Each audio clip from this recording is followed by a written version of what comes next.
Hello there, this is Jenny from Designs with Paper. Thank you so much for stopping by my channel today. Today I'm going to be creating the cover for one of my art journals. So get comfy and let's get crafty. This is my hidden journaling art journal. Every page has a place where my journaling has been hidden or disguised, and I've decided that it was time to create the cover for it. So I will begin by using a piece of pattern paper. This is a ledger paper or a card catalog paper, and I'm going to start by adding a coat of clear gesso over the top of the entire page. This is multi-purpose. It will create a layer, a coating on top of the paper that will allow it to accept other mediums. It will also create kind of a water-resistant coating to the paper, and it does give the paper a little bit more strength. It is only a pattern paper, and while it is a thick pattern paper, probably 60 pound, it is still just a pattern paper, not a cardstock or a chipboard.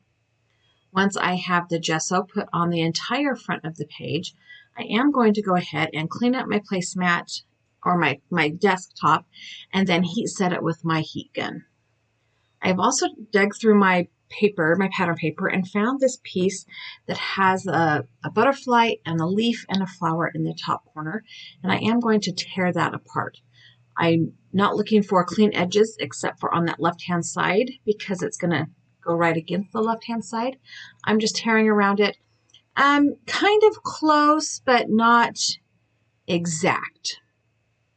I'm just trying to keep that leaf and the butterfly and the flower in one piece, and the rest of it is just trash. I promise I will not keep that little piece of scrap paper.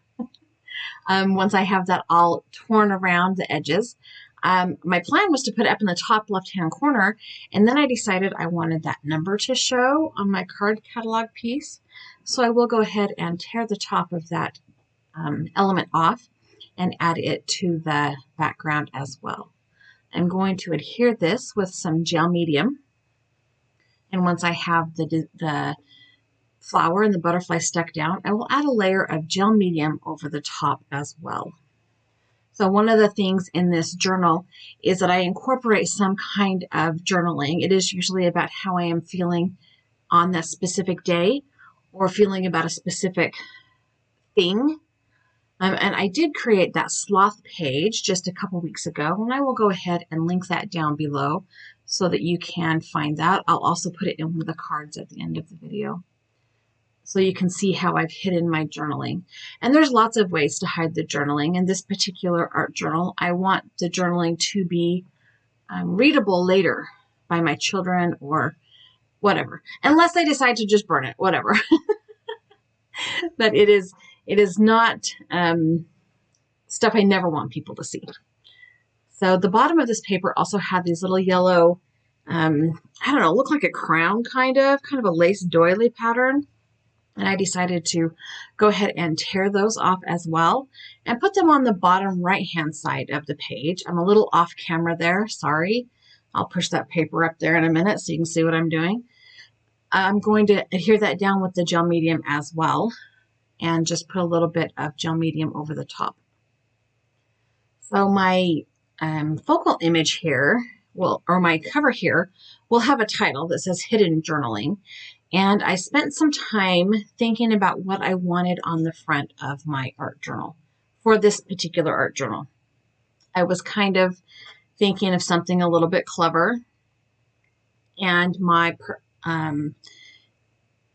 sense of humor tends to run along the lines of dad jokes sometimes.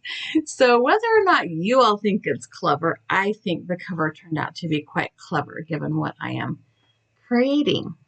So before I get to my title and my focal image, I'm going to adhere some texture paste through a couple of stencils. I need a little bit more texture in the background of this page. This is the Crafters Workshop Art Is stencil, and I am using the Crafters Workshop Light and Fluffy Modeling Paste. One thing I did not do was edge over the torn edges or cut edges of my bits and pieces, the papers that I collaged onto this pattern paper, and I did not go around the edge of this pattern paper. I wasn't really going for that vintagey look. So once I have all the elements on the page, I will go back through and kind of add some shadows in. But for right now, I'm just kind of going for a look. I'm not sure what look, but I'm going for a look. I have put a little bit of this texture paste from the top left toward the middle of the right-hand side page, and then the bottom left toward the same corner, kind of diagonally in an arrow. And once I've set that just a bit so that it doesn't stick to my stencil, I am going to add some more texture paste with this honeycomb. I think this is a no, this isn't Heidi Swap. My Favorite Things, maybe, stencil. I can't remember where I got the stencil. I don't have the packaging out on my desk. Sorry. It's just a honeycomb stencil. Almost every company has one. And I am just adding a little bit over that leaf image. I'm adding a little bit on the right-hand side at the bottom over those crowns. It is mostly just for visual interest. It doesn't really have anything to do with the focal point or the idea of the journaling, just visual interest. My paper is starting to curl quite a bit, and I have decided I want to add some liquid paint, some spray inks to it. So I am going to adhere it to this piece of chipboard, which you can see has been used as a glue board. I used it maybe on the last art journal as a place to put my paper before I added glue stick. I don't know. There's just glue all over it. I am going to go ahead and put some gel medium on the back of my scrapbook paper. You can see it's double-sided. I think this is an old Stampin' Up! Paper. It's just been in my stash forever. I was pretty sure I had used all of these pages, but I found one. So that's what I'm going with. And I'm going to go ahead and line that up on the left and bottom hand edges so that I can just trim the right and top hand sides. I'm just going to put that on. I did put the gel medium on the back of the paper. I did not put a layer onto the chipboard. I could have, I just didn't. It kind of tends to soak into the chipboard really quickly, and it probably would have dried too fast, and then I would have just been adding more anyway. I did need to put some more behind the top edge and around the corners. Mostly that's just to keep the corners nice and securely stuck down. I am going to go ahead and go over the top of it again with some gel medium. That will protect the texture paste I've put on when I go ahead and add the spray stains or the spray inks. And once I have the gel medium on and it has been heat set with my heat gun, I'm going to go ahead and pull out my long 10-holt scissors and trim that down. I didn't want to run it through my guillotine trimmer because of the glue. I wasn't sure if that gel medium would stick to the blade or not. And I know that these nonstick scissors it won't stick to the scissors, and I can clean them off super easy. If for some reason it did stick. But since it had been dried, there was no problem. All right, I am going to go ahead and put this in my splat box. I'm going to be spraying some Distress ink sprays. I have pulled out Antique Linen and Vintage Photo, and I'm just going to start with the Antique Linen. It is the lighter of the colors. And I'm just spraying it on lightly, and it's okay. It's fine. It's not really doing anything. It's not going anywhere. So I am going to pull out my spray bottle and just spray some water on it. Then I'm going to tip it up on its end and kind of tap it down, put it on its side and kind of encourage that spray stain to move toward one side or the other. Once I get the Antique Linen sprayed on there, I am also going to add some of the Vintage Photo. Vintage Photo is a bit darker, so I'm trying to use it a lot more judiciously, but it does just kind of come out in whatever amount it comes out in. These bottles are new to me. I think, in fact, this might be the first time I have sprayed the Vintage Photo, so it definitely just kind of came out as it came out, which is no problem because I can add water to it because I have put the gel medium over the top of this paper. It is kind of water resistant, and the water will not damage the paper. It will not damage the texture paste underneath it. And now that I have it kind of how I want it, just a little bit, I kind of wanted it to accentuate that texture paste, but it was kind of bubbling up. So I just dabbed it off with a damp baby wipe while I was heat setting that with my heat gun. So now it is time to go for my title page and my focal image. So on my computer, and I think I use Publisher. I almost always use Publisher because you can stack text boxes and images on top of each other.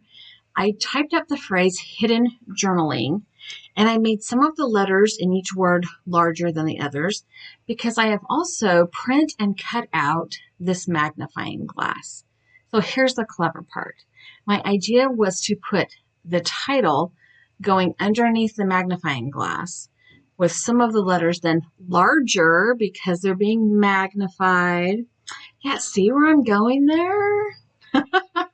Like I said, my sense of humor tends to run along the lines of dad joke, but I happen to think it was quite clever.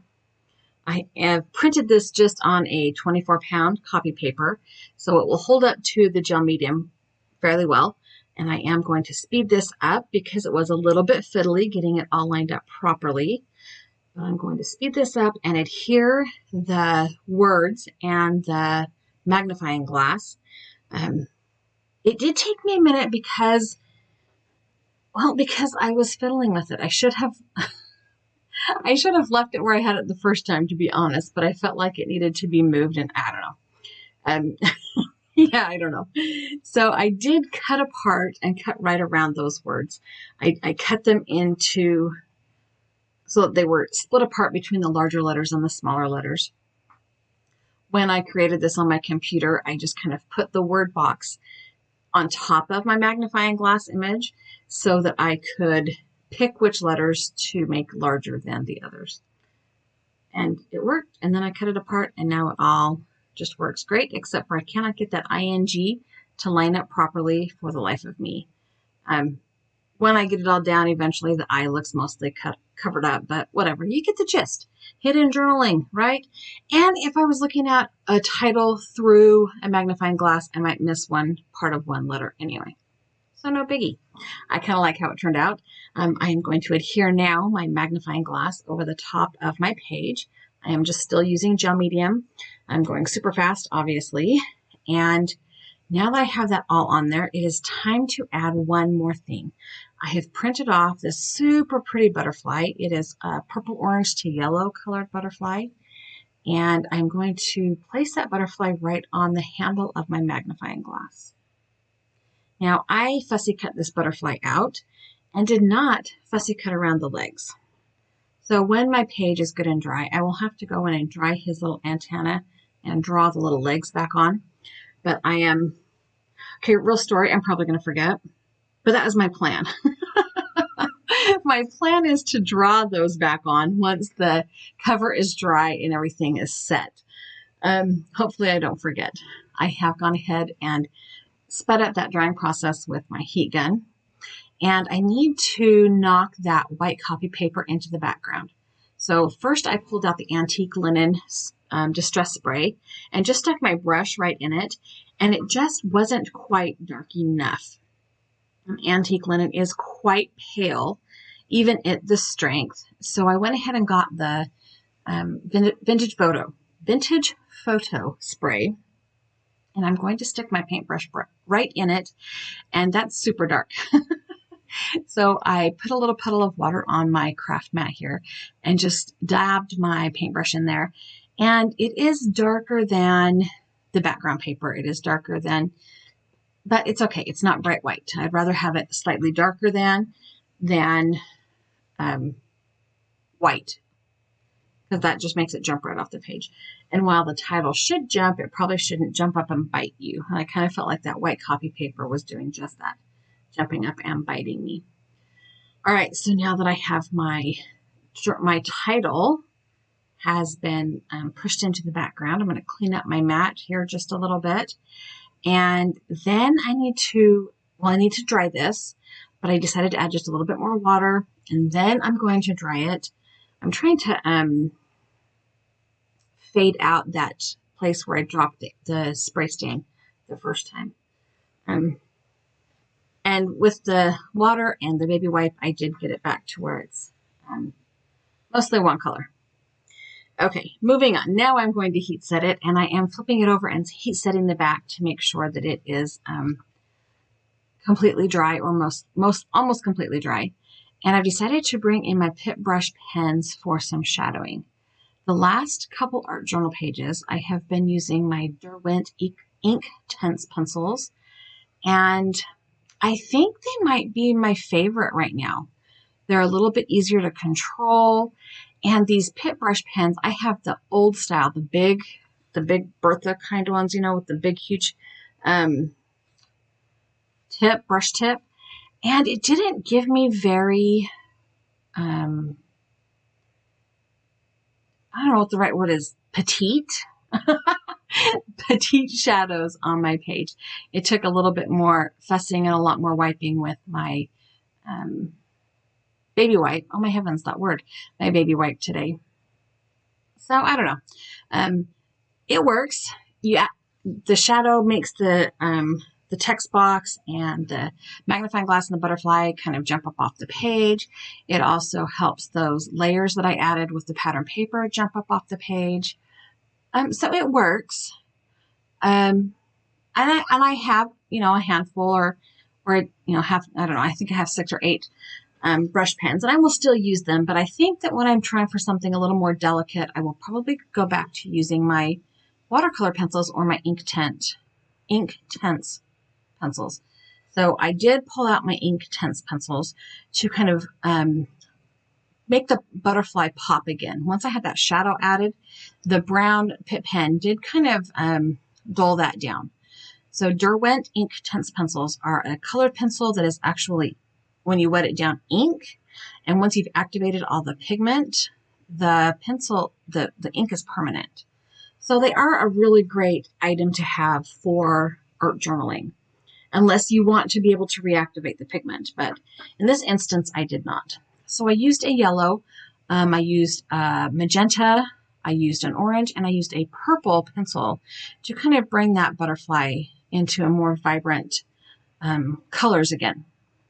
And that was the reason I chose this butterfly, because everything else on the page is kind of almost monotone or monocolor. And even though there are variations in the creams and the yellows, and there's the green with the leaf and the orange and the butterfly up in the top left, that purple yellow butterfly really is kind of the thing that you're going to notice first, which is what I wanted. This back, what is that thing? It's not a leaf. The back wing on the butterfly did have a little bit of an orange shadow to it, so I pulled out an orange pencil as well. And I just kept adding. I think I pulled a darker purple out here to get the tips. I just kept adding color until I felt like that vibrancy had returned to the image. And if you can hear background noise, I am totally sorry. My robot vacuum has apparently picked up a Lego, and I'm going to let somebody else deal with that. Okay. I decided that I liked how that looked so well. I wanted to pull the green in that leaf back out to make it a little bit more vibrant. So I found a green that was very similar in color. I've got 3 or 4 different green Derwent pencils, Inktense pencils.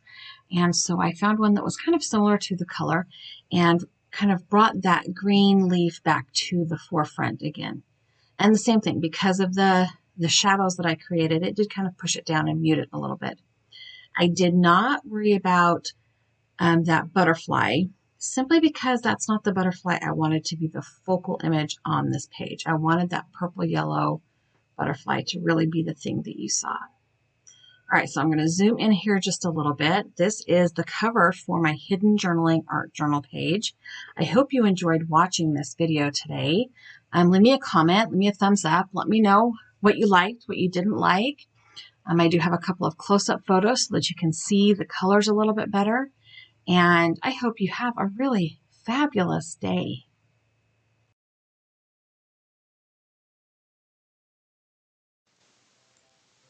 Thank you so much for stopping by my channel and watching my video. I have linked a couple other videos here for you to watch, as well as a subscribe button. If you have not done so already, I would love it if you subscribe to my channel. And if you know somebody who would like it, please feel free to share. Have a great day.